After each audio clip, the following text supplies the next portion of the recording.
धन्यवाद।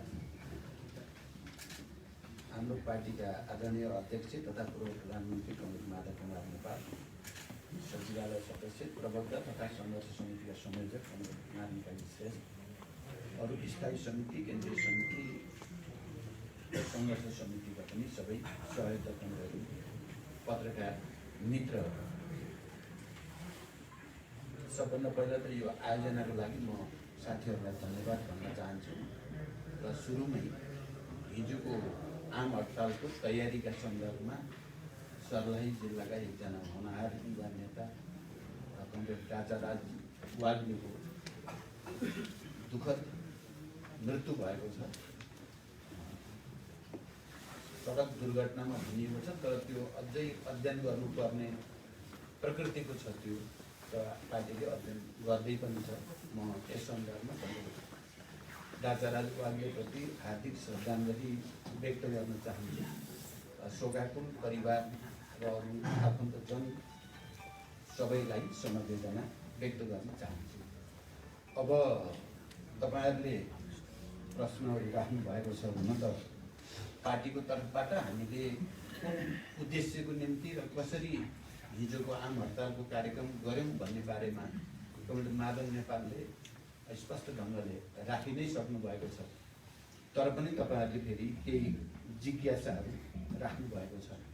म पहिला त के भन्न चाहन्छु भने यो समग्र परिवर्तनको प्रक्रिया, संघीय लोकतान्त्रिक गणतन्त्र संविधान, यो सबैका सन्दर्भमा हामीले जो अपेक्षा गरेका थियौं, अब निर्वाचनपछि स्थायित्व हुनेछ, विकास समृद्धि हुनेछ भनेर जे सोचेका थियौं, र अझ मैले नै तपाईहरुको अगाडि तथ्यलाई राख्दा म नै वाम गठबन्धन गरौं र चुनावमा जाउँ भन्ने कुराको केपी ओलीसँग प्रस्तावक हो म। र पार्टी एकता पनि गरौं। अब हामी शान्तिपूर्ण ढङ्गले बहुदलीय प्रतिस्पर्धा, स्वतन्त्र न्यायपालिका लगायत सबै मूलभूत विषयमा हामी समान सोचमा छौं र समान प्रक्रियामा भइसकेपछि पार्टी एकताको पनि संकल्प गरौं भन्ने प्रस्तावक पनि म नै हो। तर त्यसो गर्दा देशमा अब चाहिँ राजनीतिक स्थिरता आवश्यक छ र देशमा अब जनताको निम्ति विकास, निर्माण र समृद्धिको एउटा नयाँ यात्रा आवश्यक छ भनेर गरिएको थियो। त 3 वर्ष पुग्दा नपुग्दै यो दुर्घटनामा पर्यो। त्यसकारण मैले अस्ति 9 गतेको सभामा पनि, विरोध सभामा पनि भनेको थिएँ, यसको निम्ति हामीले पनि आफ्नो आत्मसमीक्षा गर्नुपर्छ। कहाँ हाम्रो त्रुटि भयो, हामीले किन समयमै यो प्रवृत्तिलाई रोक्न सकेनौं। प्रवृत्ति त देखिया थियो, बहस त चलेकै थियो पार्टीभित्र, तर त्यसलाई यो हदसम्म देशलाई दुर्घटनामा लाने ठाउँसम्म जान नदिने चाहिँ हामी कहाँ चुक्यौं भन्ने कुराको समीक्षा पनि हामीले गर्नुपर्छ भनेर मैले सार्वजनिक सभामै भनेको थिएँ।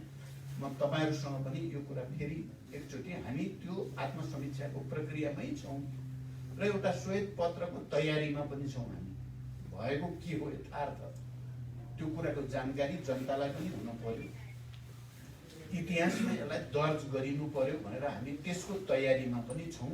यो कुराको जानकारी पनि म तपाईहरुलाई पार्टीको तर्फबाट गराउन चाहन्छु। दोस्रो, तेस्रो कुरा यहाँ प्रश्न उठ्यो, तपाईहरु आफै असक्षम भयौं अब हामी भन्ने लाग्या छ कि छैन भन्नुभयो।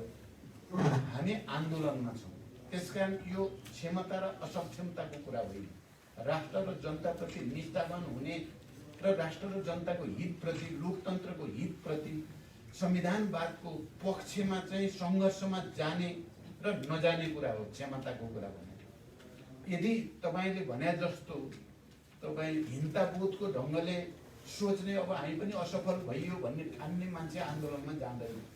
संघर्षको मैदानमा फेरि एकचोटि जस्तोसुकै मूल्य चुकाउन पनि तयार छौं भनेर लोकतन्त्रको पक्षमा, गणतन्त्रको पक्षमा, संविधानको पक्षमा सडकमा जाने भनेको त्यही नै सबभन्दा ठुलो क्षमता हो। मैले भने आत्मसमीक्षा त हामी गर्छौं, हाम्रो पनि त्रुटि भएको छ, तर त्यसको अर्थ चाहिँ हामी अब असक्षम भयौं, बाटो छोडिदिनुपर्छ भनेर फेरि पलायन हुने पक्षमा हाम्रो पार्टी छैन। हामी कोही पनि नेताहरू पलायनको पक्षमा छैनौं। हामी फेरि पनि सङ्घर्ष गर्ने, फेरि पनि राष्ट्र र जनताको पक्षमा, लोकतन्त्र र संविधानको पक्षमा लडाईँको मैदानमा छौँ।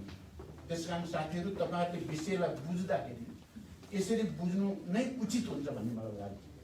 र अहिले जे परिवर्तन भएको छ, युद्धलाई शान्तिमा रूपान्तरण, शान्ति सम्झौतालाई संविधान सभामा रूपान्तरण, संविधान सभालाई संघीय लोकतान्त्रिक गणतन्त्रको संविधानमा रूपान्तरण, अनि एउटा चाहिँ बलियो सरकार निर्माणमा पहल कदमी, यी सबै हाम्रो पार्टीका, हाम्रा नेताहरूका योगदानहरू, त्याग तपस्याहरूका परिणाम हुन्। त्यहाँदेखि यसलाई मिनिमाइज गरेर हेरियो भने त्यो न्याय चाहिँ हुँदैन भनेर पनि म भन्न चाहन्छु।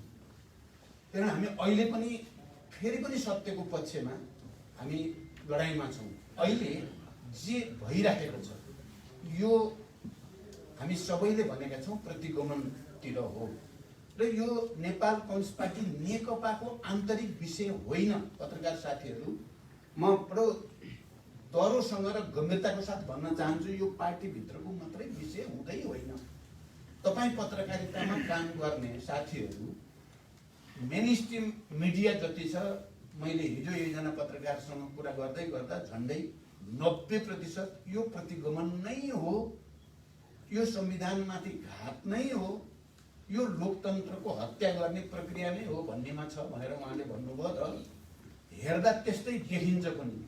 यस हिसाबले भन्दा तपाईँहरू किन, तपाईँहरू त कम्युनिस्ट पार्टीको सदस्य त होइन सबै, त तपाईँहरू त पत्रकारिता गरिराख्नु भएको छ, अथवा अरू मेन स्ट्रिम मिडियाका जो छन् ती सबै कम्युनिस्ट पार्टीका त मान्छे होइन।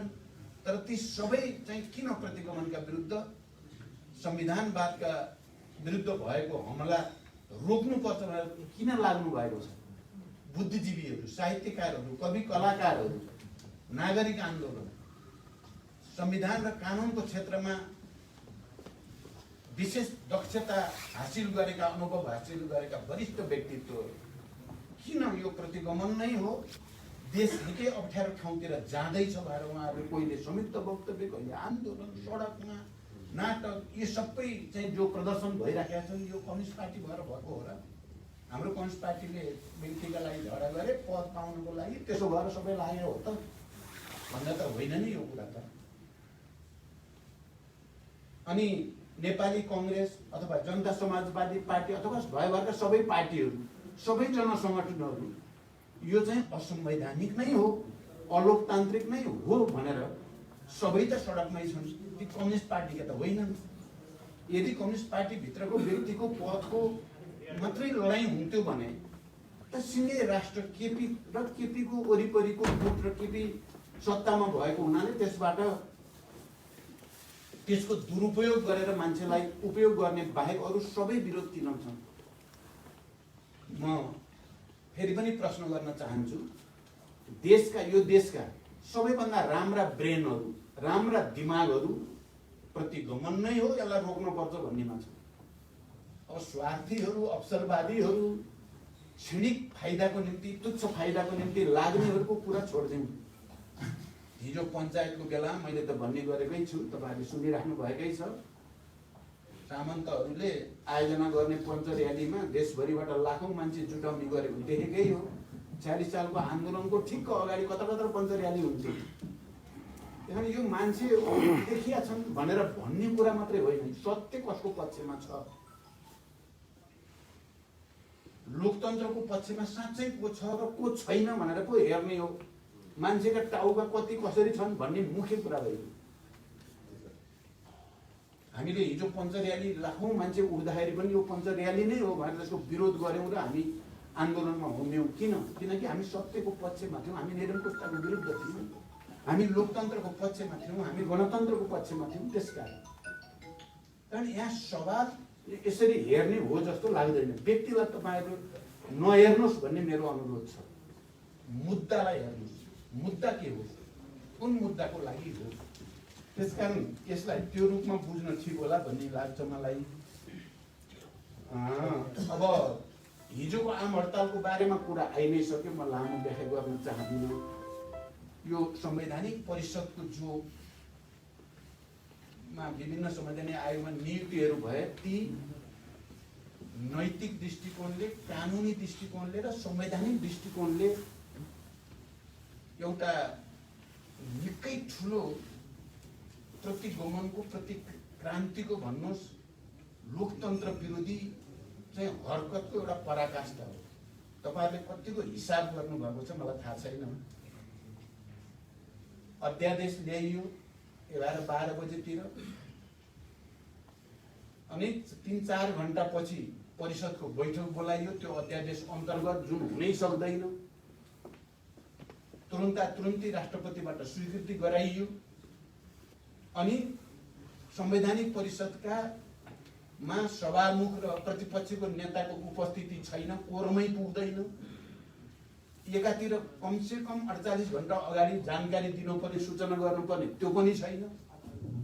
अर्कोतिर अध्यादेश ल्याइसकेपछि सबैलाई बैठकमा आउने वातावरण बनाउनु पर्ने, त्यो पनि छैन। अल्पमत बसेको छ, कोरम पुगेको छैन।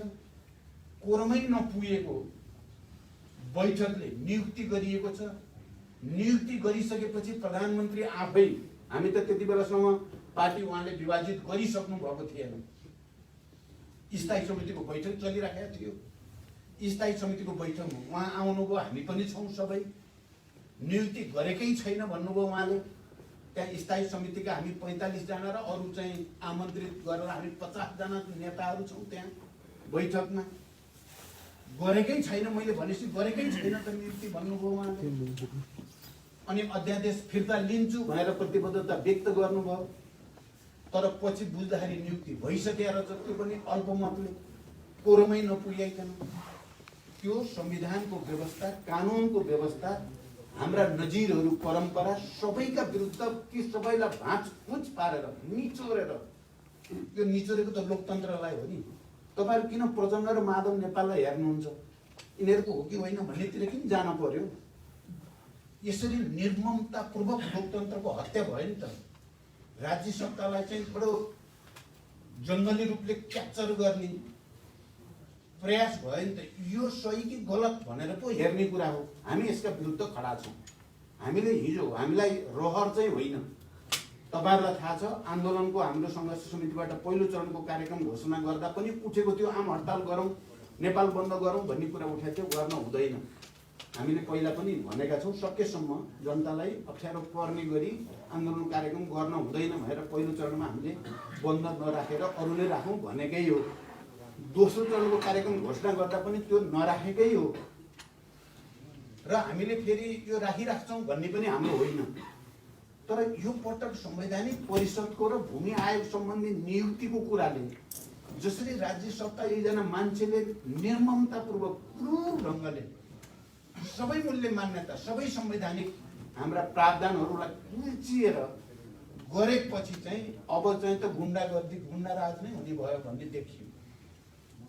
यो कुनै मान्यतामा छैन। मैले यसको बारेमा धेरै भन्न सक्छु, तर अहिले सायद आवश्यक छैन। तपाईहरुले बुझि पनि राख्नु भएको छ भने यसलाई त तुरुन्तै प्रतिवाद गर्नु पर्यो। तपाईले लागेको कपडा कसैले खोस्यो भने तपाईले पहिलो काम गर्न तुरुन्तै प्रतिवाद गर्नुहुन्छ नि। मेरो कपडा किन, मेरो घडी खोस्यो या मेरो केही सामान खोस्यो भने त तुरुन्तै प्रतिवाद गर्नुपर्ने हुन्छ नि। यस्तै हो हिजोको आम हडताल, जातिभित्ति भयो। त्यसकारण हामी सडकमा तुरुन्तै हाम फाल्न पर्ने स्थिति भयो। हामी गयौं, हामीले भन्यौं यो हाम्रो रहर थिएन, यो राज्य रहेन। अब न कुनै संविधान, न कुनै लोकतान्त्रिक मान्यता, न कुनै परम्परा, न कुनै केही। जे मनलाई त्यही एउटा व्यक्तिले गर्ने हो भने के हो भनेर जनतालाई हामीले अपिल गर्न खोजेकै हो र हाम्रो मूल्याङ्कनमा जनताको साथ भयो भन्ने छ। जनताले साथ नदिएको भए हिजोको बन्द, मैले त अझ यहाँ काठमाडौँको मात्रै कुरा भने, काठमाडौँ त तपाईहरुले पनि सबैले देख्नु नै भएको छ, देशभरि पनि देख्नु भएको छ। मैले विभिन्न प्रदेशको साथीहरुसँग सोध्दाखेरि हाम्रो साथीहरुको उपस्थितिले भन्दा पनि जनताले स्वतःस्फूर्त बजार बन्द गर्थे, पुरै बन्द, पोखरा जस्तो ठाउँमा। जनताको साथ नभइकन त्यो हडताल सफल हो। जनताको भित्रबाट जातिभित्ति नै गरे है यो सरकार त के सरकार भयो भन्ने लागेको हुनाले जनताको समर्थन भयो, नैतिक समर्थन भयो। त्यसकारण त्यो मूलतः सफल भयो। तर तर हामी फेरि सधैँ आम हडताल राखिराख्छौँ भन्ने हाम्रो कुनै नीति पनि छैन। यसबाट जनतालाई पर्न गएको दुःख मर्काप्रति हामीले क्षमायाचना गरि पनि राखेका छौँ। हिजैदेखि हामी बोल्दाखेरि मर्का त केही परेको छ, अझ श्रमजीवीहरूलाई दैनिक ज्यालादारी गर्नेहरूलाई बढी परेको छ भयौँ। हामी सधैँ यस्तो चाहिँ गर्दैनौँ पनि भनेका छौँ। र म तपाईँहरूलाई के भन्न चाहन्छु भने अब चाहिँ आम हडताल हुन पनि सक्छ, तर त्यो जनताको पहलमा हुन्छ। आन्दोलन चर्किँदै गयो, अब संयुक्त हुँदै गयो, अब सरकारको ज्यादती र निरङ्कुशता तानाशाहीपन बढ्दै गएपछि जनता स्वतः आएर हप्तौँसम्म चाहिँ हडताल हुने गरेको छ नि त। नेपालको इतिहासमा त आन्दोलनको क्रममा जनताले त्यसरी गरेका छन्। त्यस्तो चाहिँ हडताल त हुन्छ, त्यस्तो हडतालमा हाम्रो समर्थन पनि हुन्छ। तर लगातार जनतालाई अप्ठ्यारो पर्ने गरी आम हडताल राख्ने हाम्रो अहिले कुनै नीति निर्णय छैन। हिजोको हडताल जरुरी थियो भन्ने हामीलाई अहिले पनि लागेको छ। जनताले त्यसलाई अप्ठ्यारो भए पनि साथ दियो भन्ने पनि हाम्रो ठम्याइ छ र जनताको नैतिक समर्थन बिना त्यो सफल भएको होइन। मूलभूत रूपमा त्यो सफल भएकै छ र हामीले फेरि सबै चिजलाई बल प्रयोग गरेर रोक्न खोजेका पनि थिएनौँ। हामीले जनतालाई अत्यावश्यक सवारीहरू चल्न दिने, त्यस्ता दोकानहरू खोल्न दिने, जनताको दैनिक चाहिँ कामहरूको निम्ति नभई नहुने स्वास्थ्यसँग सम्बन्धित या अरू खाद्यान्नसँग सम्बन्धित त हामीले भनेकै थियौँ। तर हाम्रो संवेदनशीलता जनताप्रति छ भन्ने कुरा हो। यो मैले यो कुरा पनि प्रश्न राख्न चाहेँ। अब हामीले आन्दोलनको स्वरूप फेर्ने भनेको कस्तो पर्यो भने, हामी त ६२-६३ को जनआन्दोलन 19 दिने जनआन्दोलनसम्म आउँदा अब यस प्रकृतिको आन्दोलन गर्न सायद पर्दैन नेपालमा। संविधान सभाको चुनाव, शान्ति सम्झौता, सङ्घीय लोकतान्त्रिक गणतन्त्रको घोषणा भइसकेपछि र एउटा युगान्तकारी परिवर्तनतिर हामी गइसकेपछि अब आन्दोलन तुरन्तै यस प्रकृतिको गर्नु पर्ला भन्ने त सोचिएको थिएन। तर अहिले परिस्थिति कस्तो बनेको छ भन्दा चाहिँ हामी फेरि एकचोटि सडकमा, फेरि एकचोटि आन्दोलन लोकतन्त्रकै लागि जानु परेको छ र हामी जनतालाई साथ लिएर, जनताको विश्वास लिएर नै हामी जान चाहन्छौँ। हामी हातेमालो गर्न चाहन्छौँ। तपाईँहरूले यो प्रश्न नि सोध्नुभयो, अरू पार्टीहरू संयुक्त आन्दोलन हुन सक्छ बाट भन्ने पनि कुरा आयो। के साँच्चै हो कि होइन? म तपाईँहरूलाई यो जानकारी गराउन चाहन्छु कि 5 गते पुसमा चाहिँ संसद भङ्ग गर्ने, विघटन गर्ने सिफारिस भएदेखि नै हामी पार्टीहरूको बिचमा सहकार्य गरि नै राखेका छौँ। पहिलो बैठक हामीले नै आयोजना गऱ्यौँ, सर्वदलीय बैठक सिंहदरबारमा, र हामीले अब संयुक्त रूपले यसको प्रतिवाद गर्नुपर्छ, यो असंवैधानिक छ, अलोकतान्त्रिक छ भन्ने कुरा गऱ्यौँ। र ल ठिक छ, पहिला आफ्नो ढङ्गले आन्दोलन जाउँ, त्यसपछि बिस्तारै संयुक्त बनाउने प्रयास हुनुपर्छ भनियो। दोस्रो बैठक नेपाली कङ्ग्रेसको केन्द्रीय कार्यालय सानेपामा बसियो। त्यहाँ पनि हामीले गम्भीर रूपले छलफल गऱ्यौँ। यो त परिस्थिति निकै चुनौतीपूर्ण छ, गम्भीर छ, देश निकै अप्ठ्यारो ठाउँतिर जाँदैछ भन्ने छलफल भयो।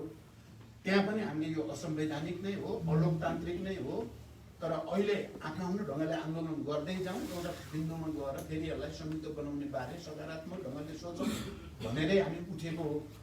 यसबिचमा हाम्रा नेता साथीहरू, अझ खास गरी कमरेड माधव कुमार नेपाल र मैले नेपाली काङ्ग्रेस जनता समाजवादी पार्टी, अरू पार्टीहरूसँग, थुप्रै पार्टीहरूसँग, विभिन्न सङ्घ संस्थासँग, नागरिक आन्दोलनसँग हामी लगातार छलफलमा छौँ। किनकि यो विषय सिङ्गे राष्ट्रको विषय बनेको छ। त्यहाँ सिङ्गे राष्ट्रलाई कताबद्ध गरेर लानुपर्छ भन्ने हाम्रो बुझाइ छ। त्यसकारण हामी सहकार्यमा छौँ, अन्तर्क्रियामा छौँ र हाम्रो कोसिस छ कि आन्दोलनलाई अब संयुक्त गरौँ। एक्लै गर्नुभन्दा संयुक्त गर्दा नै त्यसले दिने प्रभाव, त्यसको असर चाहिँ ठुलो हुन्छ भएर हामी लगातार छलफलमा छौँ। त्यसकारण मलाई लाग्छ अहिले नागरिक आन्दोलनको तर्फबाट पनि, पार्टीहरूको तर्फबाट पनि चाहिँ अब हामी जोडिँदै जानुपर्छ भन्नेतिर सकारात्मक सोच विकास भएकै छ। हो, पार्टीहरूभित्र केही व्यक्तिहरूका आफ्ना सोच हुन सक्छन्, त्यहाँ मतमतान्तर हुन सक्छ, तर मूल ट्रेन के छ भनेर हेर्ने हो। पार्टीहरूको भित्रको मूल ट्रेन के हो भनेर हेर्दा अहिले चाहिँ असंवैधानिक अलोकतान्त्रिक कदम हो यो, र यसलाई करेक्सन गरिनुपर्छ भन्ने नै सबै राजनीतिक दल, नागरिक आन्दोलन, बुद्धिजीवी, पत्रकार सबैको पनि भावना र विचार त्यही नै हो। त्यसैले नै संयुक्त आन्दोलनको आधार दिएको छ। तपाईँ हामी सबै एकै ठाउँमा हुने आधार त्यही इस्युले दिएको छ, मुद्दाले दिएको छ भन्ने मलाई लाग्छ। अब तपाईँहरूले यहाँ मलाई हिजोको सन्दर्भमा पनि केही प्रश्न सोध्नु भएको छ एमसिसीको बारे भनेर। एमसिसी बारे तपाईँहरूलाई थाहा छ, हाम्रो पार्टीभित्र छलफल चल्यो। पोहोर साल केन्द्रीय समितिको बैठकमा छलफल चल्यो। केन्द्रीय समितिले कार्यदल बनायो। कार्यदलले चाहिँ सुझाव प्रतिवेदन दिएको छ र हामीले पार्टीले अन्तिम निर्णय गरिसकेको स्थिति छैन। पार्टीले यही गर्ने भन्ने त्यो सुझाव प्रतिवेदनमाथि छलफल गरेर अन्तिम निर्णय लिएको स्थिति छैन। फेरि अहिले हामी संवैधानिक परिषदमा भएको ज्यादतीपूर्ण नियुक्ति, म त भन्छु त्यो त गुन्डागर्दी टाइपको छ। पत्रकार साथीहरू, यो सामान्य खालको छैन। अब न सुनवाई छ, सुनवाई समिति छैन, सभामुखले चाहिँ यो सुनवाई समिति पनि नभएको, प्रक्रिया नपुगेको भनेर फिर्ता पठाएको स्थिति छ। यो बेलामा 10 थरीका नारा लगाउनु भन्दा नारा जे आन्दोलनको आजको ठोस कार्यक्रम हो त्यही केन्द्रित गरौँ भन्ने हो। नारा त थुप्रै लाउन सकिन्छ। एकातिर एमसिसी बारे औपचारिक पार्टीले निर्णय गरिसकेका छैन त्यो अवस्थामा, अर्कोतिर आन्दोलन एउटा विषयलाई केन्द्रित गरेर त्यसमा प्रतिवाद गर्नको लागि बोलाइएको छ। 10 वटा 50 वटा नारा लाउन थाल्यो भने झन् त्यसले चाहिँ हाम्रो जो प्रहारको निशाना हो त्यो कमजोर हुन्छ भन्ने अर्थमा मात्रै मैले त्यहाँ बिचमा प्याट एउटा लगाइदिनु भयो। न विषय छ न प्रसङ्ग। अब सङ्घर्ष समितिले बनाएका नारा एकातिर छन्, अब बिचमा प्याट हालिदिएको छ। मलाई के भयो भने छ्याट्ट दिमाग यो कोही घुस्यो भने जस्तो पऱ्यो क्या मलाई। हुने नारा लाउनु पर्छ नि, भनेको नारा लाउनु पर्छ। हाम्रै साथी हुने ती त त्यस्तो ठानेर मैले जतापाति त नारा नगर्नुहोस् न यसरी भनेर भने मात्रै हो। त्यसको अर्थ म एमसिसीको समर्थनमा गएँ, मैले नीति बदले भन्ने कुरा होइन। हामी पार्टीमा गम्भीर रूपमा नै त्यसको विषयलाई लिइरहेका छौँ, छलफल गरिरहेका छौँ। मैले अस्ति भर्खरै पनि अमेरिकन राजदूतसँग कुरा गर्दा पनि यसलाई परिमार्जन गर्ने सम्भावना छ कि छैन, परिमार्जन गर्न जरुरी छ। हामी हाम्रो राष्ट्रिय हित अनुसार हामी यसलाई रिजेक्ट चाहिँ गरेका छैनौँ, तर यत्तिकै चाहिँमा पनि हामी हुन्छ भन्ने पनि लागेको छैन भनिरहेको छु मैले। त्यसैले यो विषय त्यस्तो होइन, म त्यसलाई क्लियर गर्न चाहन्छु। अब मैले भने नि अहिले चाहिँ झन्डै 70 वर्ष नेपाली जनताले शान्तिपूर्ण सशस्त्र सबै खालका जनआन्दोलन जनयुद्ध हुँदै यहाँ आइयो। अहिलेको यो परिवर्तन, शान्ति र परिवर्तन दुईटै एकअर्कासँग घनिष्ठ रूपले जोडिएको छ। अहिले सरकारले जुन परिस्थितिमा जसरी विघटन गर्यो संसदको र देशलाई एउटा ठुलो संवैधानिक र राजनीतिक सङ्कटमा धकेल्ने काम गर्यो, यो चाहिँ प्रकारान्तरले देशमा फेरि गृहयुद्ध होस् भन्ने चाहेको हो केपी ओलीजीले। किनकि यो संविधान त शान्तिको पनि अङ्ग हो नि त। 10 वर्षको लामो युद्धलाई र ठुलो आन्दोलनलाई एउटा निकास दिने, जनआन्दोलनलाई पनि निकास दिने संविधान पो हो यो त। यो संविधानलाई कुल्चिने भनेको त शान्तिलाई पनि कुल्चिने भने हो। मैले बडो प्रश्नसँग भनेको छु, म आफै शान्ति प्रति प्रतिबद्ध, बहुदलीय प्रतिस्पर्धाप्रति प्रतिबद्ध। अब फेरि हिंसा, फेरि युद्धतिर जाने भन्ने कुरा हुनै सक्दैन। मैले भनेको छु मेरो कमिटमेन्ट हो यो। म तपाईँहरूको अगाडि पनि फेरि दोहोऱ्याउन चाहन्छु। तर शान्ति र आन्दोलनको पर्यायको रूपमा आएको संविधानलाई कुल्चिने भनेको शान्ति भङ्ग गर्ने कुरा पनि हो। लोकतन्त्रको हत्या गर्ने भनेको अराजकताको सुरुवात गर्ने भनेको पनि हो। म नगएर, हाम्रो पार्टी नगएर सबै चिज ठिकठाक हुन्छ भन्ने त छैन। यदि राज्यले र नेतृत्वले दुर्घटनातिर देश लग्यो भने त फेरि कहीँ न कहीँबाट कोही न कोहीले अराजकताबाट त फाइदा उठाउँछ। कहीँ न कहीँ एक्सट्रिमिजमले फेरि टाउको उठाउन सक्छ, अतिवाद आउन सक्छ। त्यो दक्षिणपन्थी कोणबाट र त्यो चाहिँ उग्र वामपन्थी कोण कतैबाट पनि आउन सक्छ। पत्रकार साथीहरू, विषय यस अर्थमा मैले गम्भीर देख्छु। यो सामान्य छ, अलिअलि भयो, केपीले गर्यो, माधव नेपाल र प्रचण्ड नारायण काजीले गरे भने जस्तो होइन यो विषय। यो राष्ट्रसँग र लोकतन्त्रसँग, शान्तिसँग र संविधानसँग रिलेटेड यति गम्भीर जीवन र मरणको विषय भएर यो खडा भएको छ।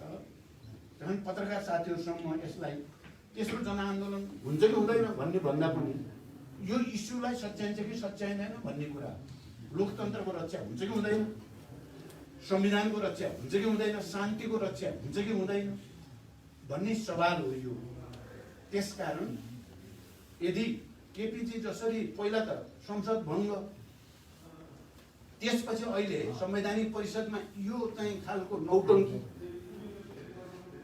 र यो निरङ्कुशताको यो पराकाष्ठा यस्तै गर्दैन। अब अर्को अरे फेरि के गर्ने अरे, फेरि सङ्कटकाल आउने अरे, के गर्ने अरे भन्ने जे छन् त्यो हुन्छ भनेपछि त जनता उठ्छ। नेपाली जनता महान छन् भन्ने छ मेरो हाम्रो बुझाइ। जनता उठ्छ, किन जनता उठिसके भने पनि हुन्छ। अब त खालि 2-4 दिन समय मात्रै बाँकी। मैले भने नि बेस्ट ब्रेनहरू हामी एक ठाउँमा छौँ। तपाईँ पूर्व प्रधान न्यायाधीशहरू हेर्नुहोस्, उनीहरूको क्षमता, उनीहरूको चाहिँ ब्रेन हेर्नुहोस्, उहाँहरू कहाँ हुनुहुन्छ। अस्ति निर्वाचन आयोगका पूर्व प्रमुख आयुक्तहरू 5 जना गएर निर्वाचन आयोगमा भनेको कुरा त तपाईँहरूले सुन्नुभयो होला। ती पनि त नेपालका बेस्ट ब्रेन हुन् नि। शान्ति प्रक्रियादेखि भोजराज पोखरेलदेखि तपाईँ नीलकण्ठ हुँदै अयोध्यासम्म आउँदाखेरिका ती नामहरू पनि नेपालको शान्तिको निम्ति, संविधान निर्माणको निम्ति, लोकतन्त्रको सुदृढीकरणको निम्ति ठुलो भूमिका खेलेका व्यक्तित्वहरू हुन् नि। नियम कानुन र व्यवस्था जे छ संविधानभन्दा बाहिर जान पाइँदैन भन्ने सबैको छ। नागरिक आन्दोलन भन्नुहोस्, तपाईँ पत्रकारहरू भन्नुहोस्, बुद्धिजीवी प्राध्यापकहरू भन्नुहोस्, राम्रो स्वच्छ दिमाग भएका मान्छे जति यसको विरुद्ध खडा भइ नै सके र यो राष्ट्रको स्वाधीनताको सवाल पनि हो भन्न चाहन्छु म। यो राष्ट्रिय एकतालाई कायम राख्ने सवाल पनि हो, राष्ट्रिय स्वाधीनतालाई सुदृढ गर्ने सवाल पनि हो। मेरो बुझाइ त के छ भने केपीजीले आत्मसमर्पण गरिसक्नुभयो दक्षिण पन्थका अगाडि, प्रतिगमनका अगाडि। उहाँले आत्मसमर्पण गर्नुभयो भने हामी पनि गर्छौँ, नेपाली जनताले पनि आत्मसमर्पण गरिदिन्छ त, गर्न सकिन्छ त भन्दा कुनै हालतमा गर्न सकिँदैन। त्यसकारण यो सवाल फेरि पनि सत्य र असत्यको, निरङ्कुशता र लोकतन्त्रको लडाइँ भइसकेको छ। त्यसमा पत्रकार साथीहरू तपाईँहरू खुद्रा मसिना माधव नेपाल प्रचण्ड केपी ओलीको भन्नेतिर नजानुहोस् क्या, धेरै जरुरी छैन। यो लडाइँ भएको ठाउँमा पुगिसकेको छ। श्वेत पत्रको कुरा मैले गरि नै सकेँ। अब यो संवैधानिक नियुक्तिबारे काङ्ग्रेसको चाहिँ चुपचाप छ भन्ने जस्तो त मैले हेर्दिनँ। फेरि मैले हेर्दा त के अरे काङ्ग्रेसको प्रवक्ताको यो गलत छ भनेर वक्तव्य नै आएछ। अरू नेताहरूले हाम्रो विरोध छ भनेर बोलिराख्नु भएकै छ। त्यसकारण काङ्ग्रेसले पुरै समर्थन गर्यो भने लाग्दैन। अब शेरबहादुरजीलाई केही अप्ठ्यारो होला, उहाँको कुरा अलिकति त अप्ठ्यारो होला, तर काङ्ग्रेसबाट त प्रवक्ताले बोल्ने भने त काङ्ग्रेसकै त भर्सन होला। मैले त त्यो त्यस्तो ठिक हो भन्ने भने त देख्दिनँ म, ठिकै हो भनेको देख्छु मैले।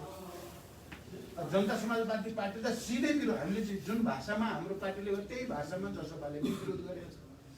अझ सुनवाई समितिको चाहिँ अध्यक्ष हाम्रो चाहिँ के अरे लक्ष्मणलाल कर्ण हुनुहुन्छ। उहाँ त यति यो त सबै हत्या भयो भन्नेमा हुनुहुन्छ। उहाँ सभामुखसँग सल्लाह गरेर लौ न यसलाई रोक्नु पर्यो भन्ने मध्ये उहाँ नै हो। उहाँ पनि जसपाले भन्दाखेरि त तपाईँ कानुनी रूपले पनि संवैधानिक रूपले पनि सही ठाउँमा भएका सही ब्रेनहरू सबै त विरोधमै छन्। त्यसकारण यो सबैको नै साझा सहमति नै म देख्छु यसमा। त्यस्तै तपाईँहरूले सोध्नुभयो भित्रभित्रै वार्ता भएको छ अरे विप्लवसँग भन्ने कुरा।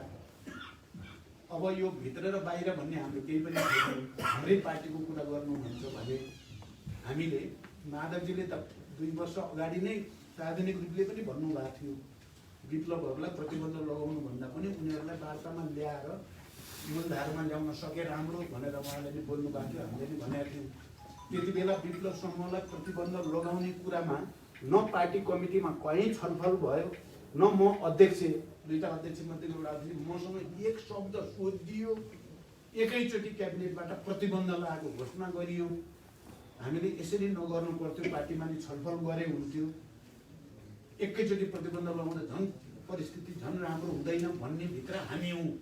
म माधवजी नामिकाजी हाम्रो यो टिमै त्यस्तो हो, केपी चाहिँ होइन गर्नै पर्छ भन्ने हो। तर अहिले चाहिँ फेरि केपीजी चाहिँ ले वार्ता भनेर चिठी पठाउनु भयो अरे या चिठी पठाउँदै हुनुहुन्छ अरे के सुनिएको छ। ठिकै छ, उहाँले गर्नुहोस्। त्यसको निम्ति हाम्रो भनाइ चाहिँ तपाईँ साँच्चै वार्ताप्रति तपाईँ इमान्दारितापूर्वक ढङ्गले विप्लवलाई पनि ल्याउन चाहनुभएको हो भने सबभन्दा पहिला त प्रतिबन्ध हटाउनु पर्यो। प्रतिबन्ध पनि राखिराख्ने अनि वार्ता नै गर्छु भनेको त्यहाँ त पोलिटिकल्ली मिल्दैन, त्यो त अन्तर्विरोधी कुरा हुन्छ। हाम्रो भनाइ त्यहाँ छ, आउने हो वार्ता भने हाम्रो समर्थन। अब मैले भित्रभित्रै गरेको छु भन्ने कुरा चाहिँ त्यो होइन।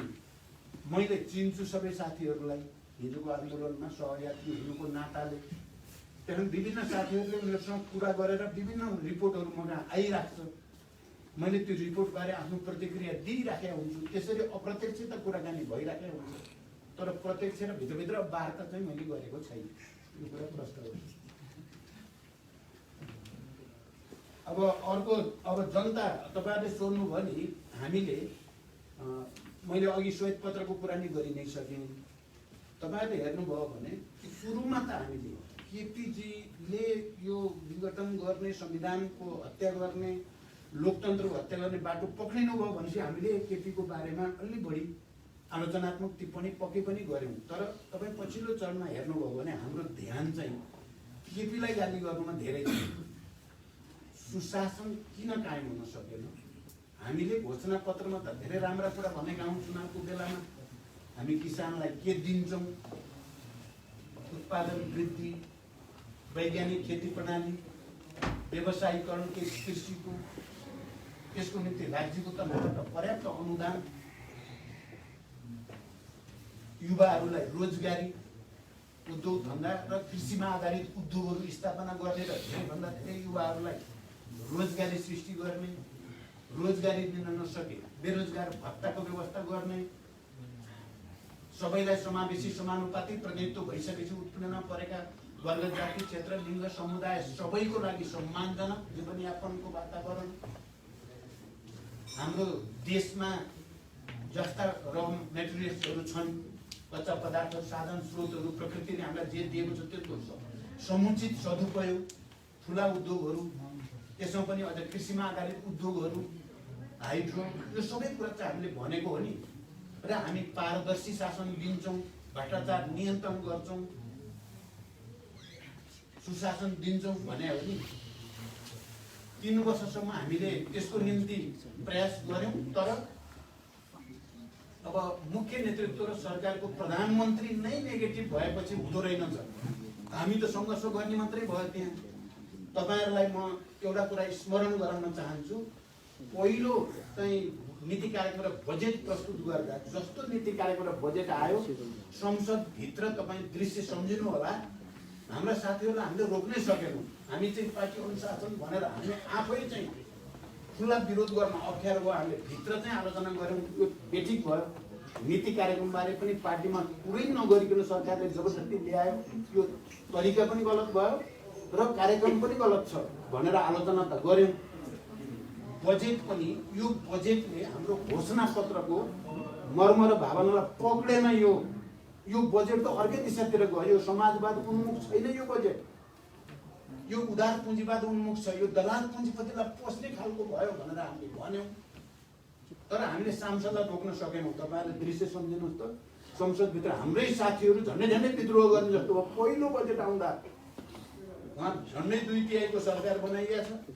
जनतालाई अब के नहुन्छ भन्ने परेको छ, पारिएको पनि छ। तर सरकार उल्टो बाटो हिँड्न थालिहाल्यो।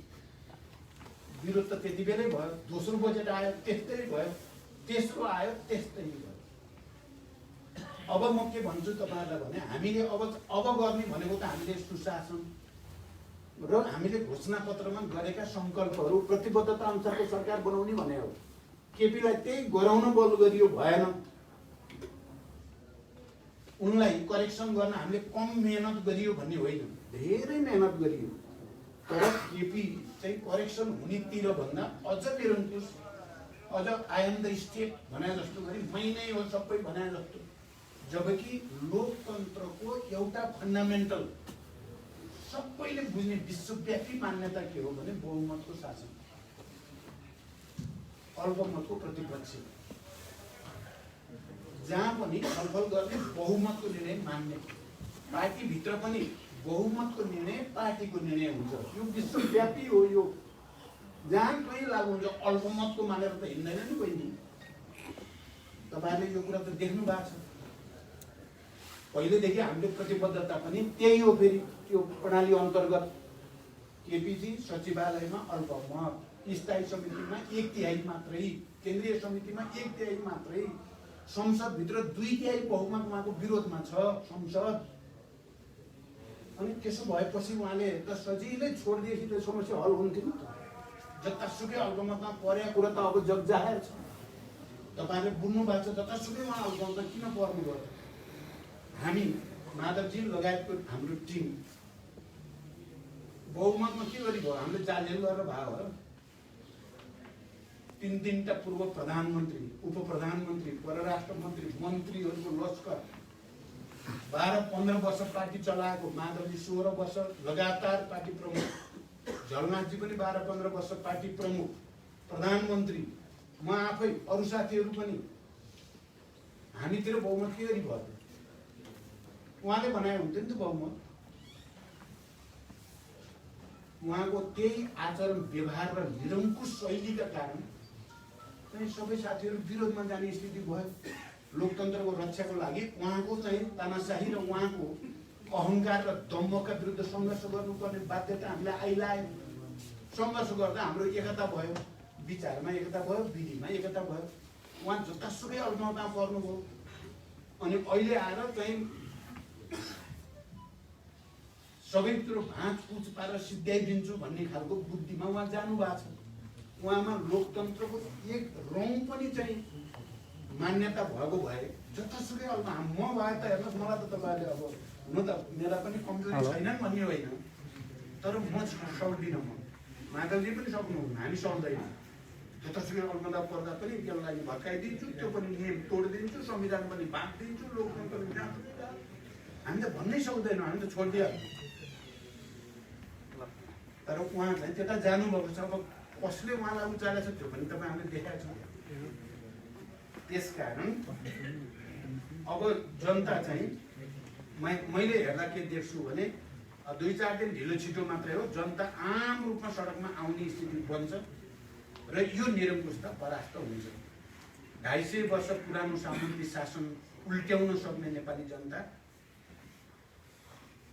शान्तिलाई के अरे युद्धलाई शान्तिमा रूपान्तरण गरेर गणतन्त्रसम्म पुर्याउन सक्ने नेपाली जनताले यो तानाशाहीलाई चाहिँ स्वीकार्छन् भन्ने मलाई कहीँ कतै लाग्दैन। हामी चाहिँ अन्तिमसँग लड्न तयार छौँ। कोही बेला के भ्रम हुँदो रहेछ भने अब अहिले अदालतमा केस छ, निर्वाचन आयोगमा केस छ, अनि हल्ला पनि छ, सेटिङ छ अरे, सेटिङ भन्ने। सबभन्दा ठुलो सेटिङ त जनताको सेटिङ नै हुन्छ। जनता उठेपछि सब सेटिङहरू भत्किन्छन् भन्ने नै लाग्छ। र कसैलाई लागेको छ सेटिङ अनुसार फैसला हुने, नेपाली जनताले खुरुखुरु मान्छ भने त्यो ठुलो भ्रम छ। त्यो भ्रम कसैले नपाले हुन्छ।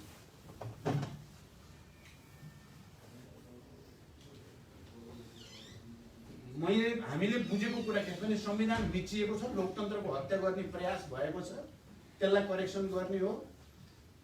संविधान मिचिए गरेर चाहिँ चुनाव गर्यो भने त्यो चुनाव पनि असंवैधानिक हुन्छ, अवैधानिक हुन्छ। त्यसले कुनै समस्याको हल दिँदैन। यो भ्रम पनि कसैले नपाले हुन्छ।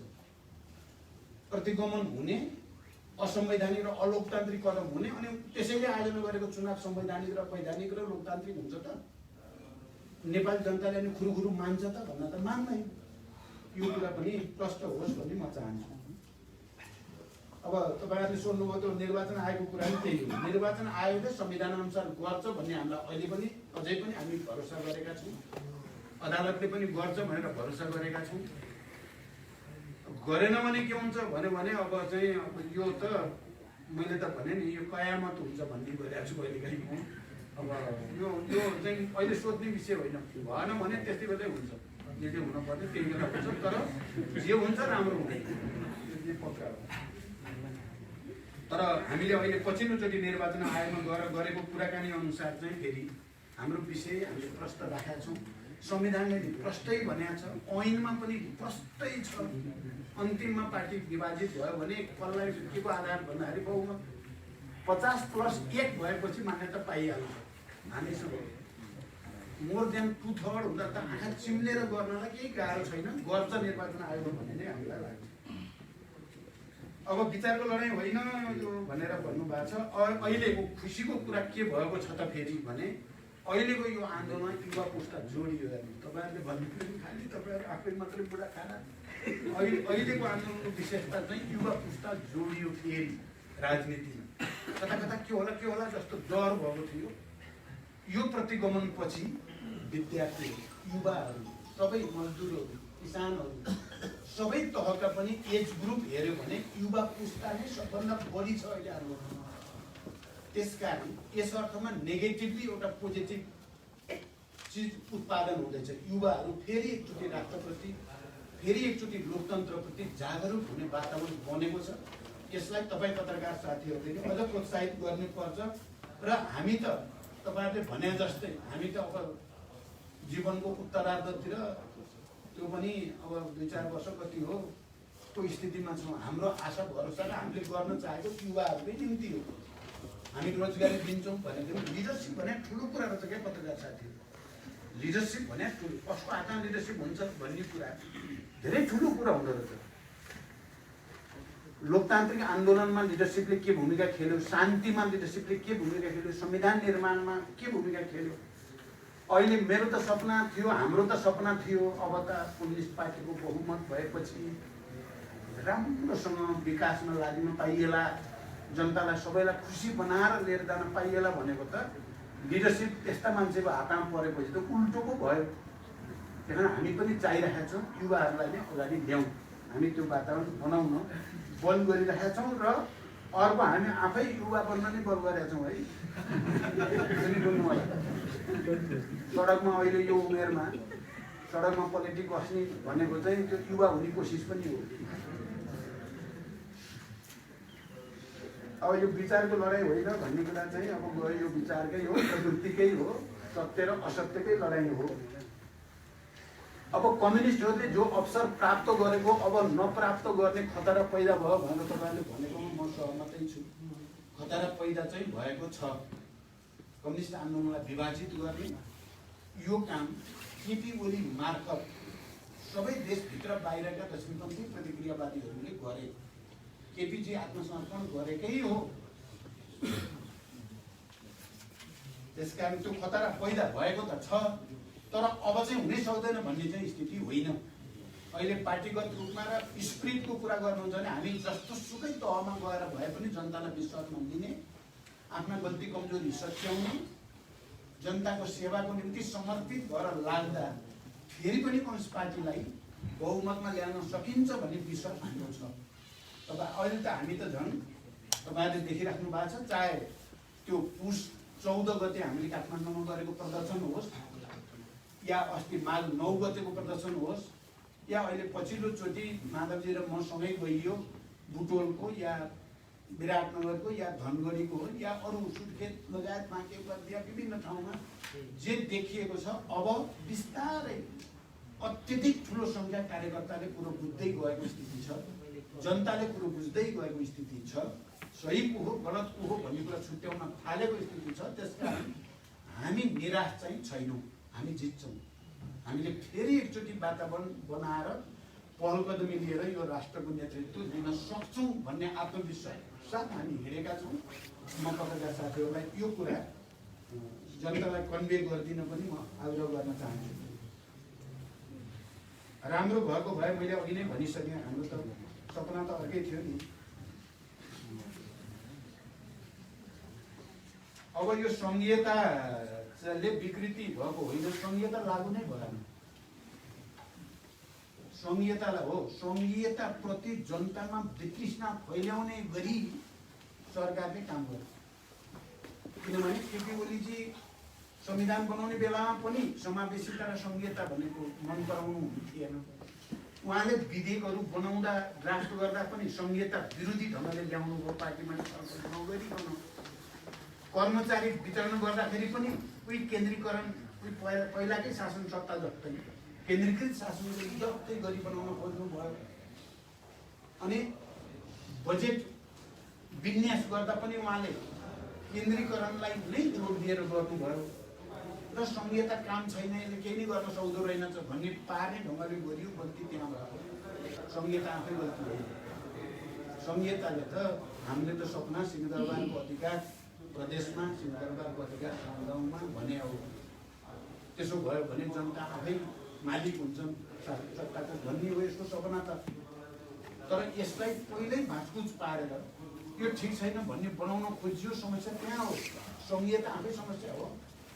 संहिता भएका देशहरू जहाँ छन्, चाहे स्विजरल्यान्ड भन्नु, चाहे दुनियाँका थुप्रै देशहरू भन्नुहोस्, संहिताले विकासलाई बाधा पारेको छ, बरु जनतालाई धेरै अधिकार सम्पन्न बनाएको छ, विकासलाई गति दिएको छ।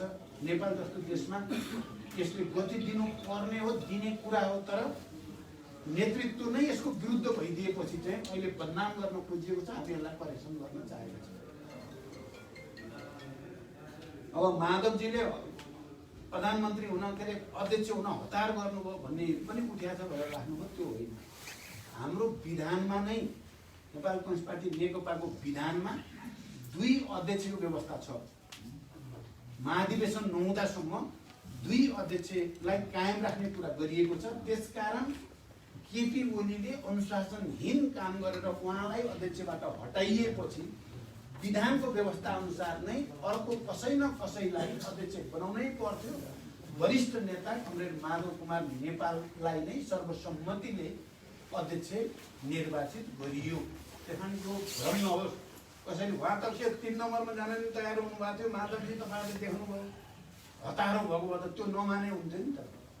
2 नम्बरमा भने 2 नम्बर, 3 नम्बर भने 3 नम्बर हुन तयार मान्छेलाई अध्यक्ष हुन हतारो गरेको भनियो भने त्यो चाहिँ न्यायपूर्ण हुँदैन। तपाईँ क्लियर हुनु होला।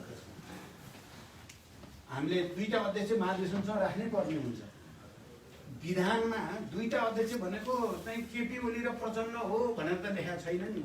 यहाँ कतिपयले केपी ओली र प्रचण्ड को हो त अध्यक्ष भनेर पनि भ्रम छ। 2 अध्यक्ष प्रणाली बनाइदियो हो। महाधिवेशन नहुँदासम्म 2 अध्यक्ष प्रणाली भन्ने हो विधानमा। केपी र प्रचण्ड हुने या प्रचण्ड र केपी हुने भन्ने होइन। मर्न सकिन्छ नि त। केपी र प्रचण्ड मरे भने अनि अध्यक्ष नहुने हुन्छ त। यो बडो विचित्रको कुरा गरेका छन् कि केपीले। उहाँ निर्वाचन आयोगमा त्यही मै हो 1 नम्बर भनेछन्। 1 नम्बर 2 नम्बर भन्ने कहीँ पनि छैन। पहिलाको सहमति पनि 2टा बराबरी भन्ने हो होइन। विधानमा पनि 2टा बराबरी भन्ने हो, हैसियत अधिकार। जबरजस्ती उनले आफूलाई 1 नम्बर बनाएको छन् कि यो। अब म पनि त्यस्तै छु हेर्नु छ। बाटो भन्ने कि सोझो भन्ने कि उदार भन्ने कि भावुक भन्ने कि 1 नम्बर। अब हेर्नुहोस् तपाईँ भन्दा 3टा भोटा मैले बढी फटाएको, मलाई यो राख्दिनँ नि त। के भयो त भनेपछि मैले मान्ने। अहिले त निर्वाचन आयोगमा म 1 नम्बर भन्नुहुन्छ भन्ने लागेको भए त ज्यानलाई मान्दैन। अत्याचारी भएछ। अनि अध्यक्षलाई कारवाही गर्न नपाउने भन्ने त हुँदैन नि। केन्द्रीय समितिको 2/3 बहुमतले त मजाले कारवाही गर्न सक्छ। बहुमतले गर्न सक्छ नि कारवाही। गर्यो कारवाही। माधवजी हुनुभयो, हामी फेरि विधानअनुसार अगाडि बढिरहेको छौँ। यो त सिधा कुरा छ नि।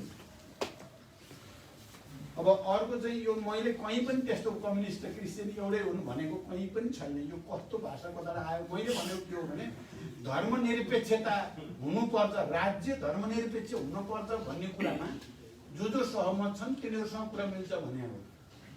धर्मनिरपेक्ष हुनुपर्छ राज्य भन्ने कुरामा सहमतहरूसँग कुरा मिल्छ भनेको हो। अब उनीहरूसँग दर्शनै मिल्छ, विचारै मिल्छ भन्ने कुरा सत्य होइन। अर्को तपाईँले भन्नुभयो हिजो गाडीमा गइस पनि भइरहनु भयो। अब यहाँ सेक्युरिटी अहिले पनि यहाँ चाहिँ सबै हुनुहुन्छ। म हिजो घरैबाट हिँडेर जान सोचेको थिएँ। हामी त छोड्न सक्दैनौँ भन्नुभयो सेक्युरिटीको सबैले, अरू साथीहरूले पनि। त्यसो भए गाडी अलिक परसम्म लैजाउँ अनि हिँडेर जाउँ भनेर आइयो।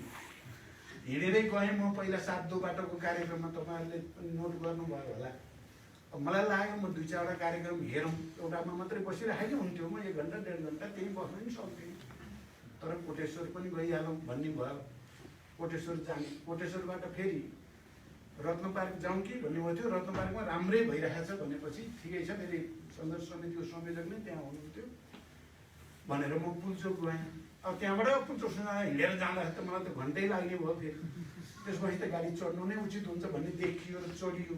अब गाडी चढ्ने कुरालाई यत्रो बनाउनु भयो तपाईँहरू।